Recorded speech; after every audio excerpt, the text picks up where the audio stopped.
Match day 2 in La Liga EA Sports brought us the game between Getafe and Rayo Vallecano. A capital derby and Getafe's first home game of this new season as they welcomed Rayo Vallecano to the Coliseum. Both sides started the campaign on match day 1 with successful trips to the Basque Country as Getafe picked up a vital draw away against Athletic Club, and Rayo Vallecano actually got the better of Real Sociedad on the opening day. Both looking to extend their undefeated streak in this game and at least get the better of one another. Getafe hadn't won any of their last 6 games against Rayo Vallecano. Most of those ending in draws, including 3 of them goalless. And this was the first chance of the matchup after some lovely quick feet from Juan Iglesias. It was Alex Sola who was making his home debut, having just joined Getafe. Was able to jump higher than Ivan Bayu, but could not hit the target. Jorge de Frutos would then get the better of Omar Alderete down the right-hand side, and it was Randy Enteca's job to try and pick out Oscar Trejo, and he did just that, but the former Rayo Vallecano captain was unable to hit the back of the net, in fact putting the shot the wrong side of the post.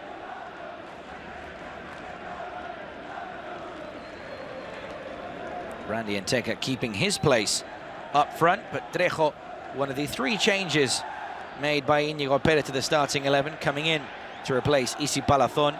Pathé Cis was the other, replacing Unai López. Bayu was in for Ratiu at right back, but Trejo was unable to mark his return to the starting 11 with a goal, because as we see here, he wasn't able to beat David Soria.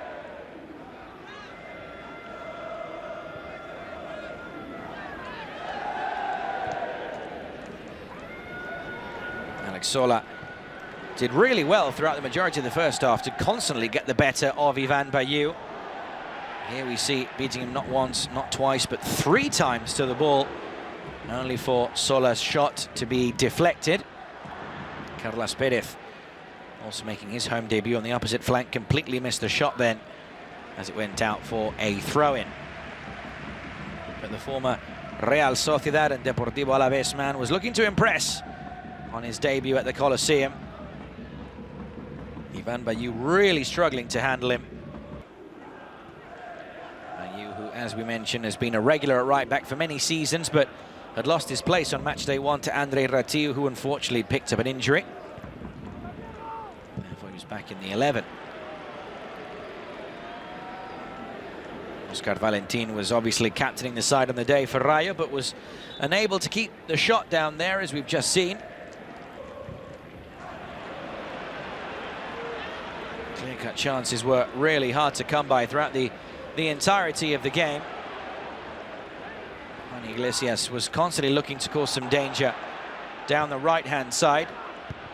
This cross here looking for Sola was cleared away by Bayu, and Luis Milla sending that one really into the stands and high in the sky. José Bordalas now looking at his 8th season in charge of Getafe, to improve on last season's 12th place finish. As Getafe's side were looking for the opener. Almost came here with Carlos Pérez doing well with the turn, playing the ball across, looking for Cristantus Uche, who was once again leading the line despite being a midfielder. But Getafe still without a striker, without the injured Borja Mayoral. Their new striker yielded him, not yet registered for the first team. Uche, who scored on the opening day for Getafe, had to start up front again, and he was actually the first man to be booked by the official Javier Alberola Rojas. One of the key individual battles throughout the entirety of the match was Uche up against Rayo Vallecano centre-half Florian Lejeune, and Uche just losing his patience here, it's fair to say, kicking out and ultimately getting a yellow card. Other referees might have gone for a red, but he was fairly lucky there, Uche. wasn't lucky enough was Jorge de Frutos here, who, despite putting his body in front of Omar Alderete, was unable to play the cutback right for a teammate in white for Rayo. As Nabil Aberdeen was able to deal with that one.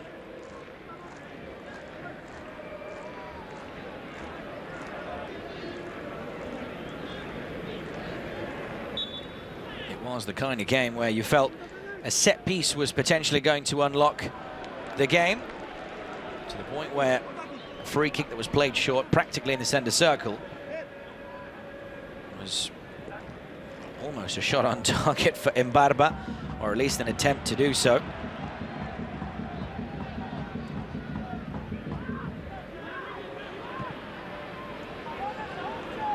Images now, though, of the second half. And the first effort was again for Alex Sola, who didn't hesitate when the ball dropped to him to try and go for goal, but he was unable to open his account in the blue of Getafe. Getafe on the night only making the one change that saw Carlos Aleñá come into midfield, with Mauro Rambarri dropping to the bench, who picked up a slight knock on the opening day. Who was close to scoring again and improving on his performance from the opening day was Uche, who had really Getafe's clearest chance of the second half. It was a corner from Luis Milla. Uche got on the end of it, but he put the ball just wide of the goal. Uche, whose goal on the opening day was from a corner, and he really regretted missing that chance. He was actually quite distraught at the end of the game with the fact that he'd missed it.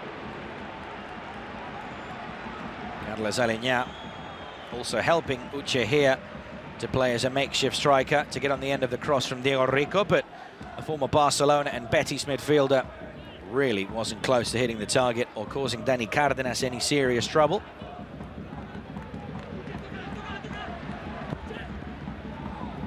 Uche was really the main threat going forward for Getafe, proving that in the future he may actually play more regularly as a number 9, even though he was originally signed as a midfielder.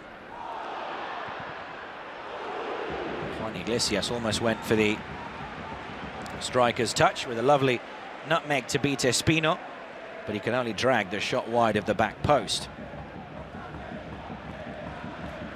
Lovely bit of skill there to beat El Pacha Espino.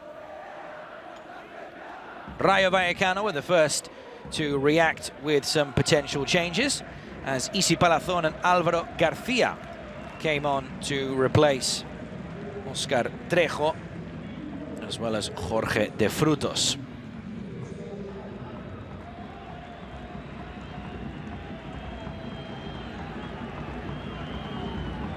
Isi Palazón, almost unthinkable over the last few seasons to be starting on the bench, but that was the case in this one. Álvaro García, similar scenario. Getafe minutes later would make their first change of the evening. Nabil Aberdeen, who seemingly will be a regular fixture in midfield this season for Getafe. He was replaced by Yelu Santiago.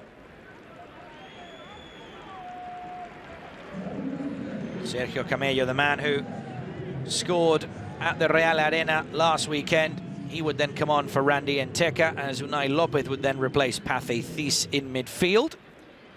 Íñigo Pérez with more options on the bench, it's fair to say, compared to Jose Bordalas, still with a very short squad. In fact, only 6 outfield players on the bench on the day, as Alberto Risco and Peter would come on for Sola, as well as Carlos Aleñá, with the 4th and what would turn out to be the final change for Getafe. Saw Mauro Rambarri come on for Carlos Pérez.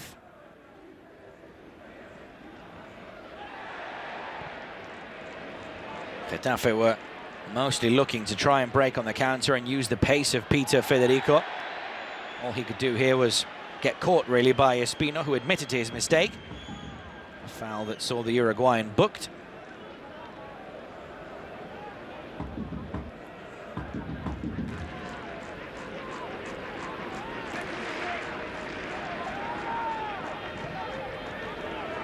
Peter then tried to pick out a teammate in the box. It was Omar Alderete who got his head on the end of the cross, but it was a simple one straight into the hands of Dani Cárdenas, as Adrián Barba was the final man replaced by Rayo Vallecano, and on came for his La Liga and Rayo Vallecano debut Pedro Díaz, who has just joined Rayo on a free transfer from Bordeaux, who, as we know, has just gone into administration.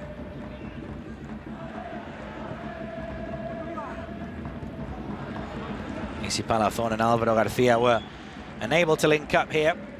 Those two have played with each other for many, many years in the second tier as well as in the top flight for Rayo Vallecano. But Isi Palazón there just putting a bit too much on the pass.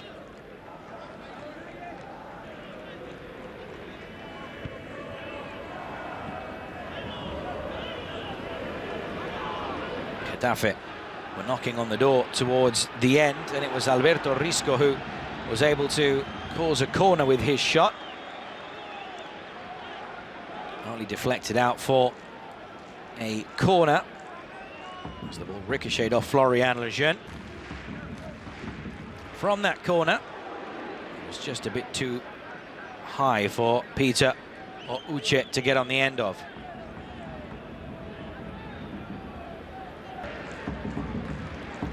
And another corner minutes later from the opposite side. This one was much better, but Alderete could not keep the effort down to the point where the game would actually end without an out-and-out shot on target from either side. And therefore, the true definition of a goalless draw, as the points were shared at the Coliseum between Getafe and Rayo Vallecano with no goals.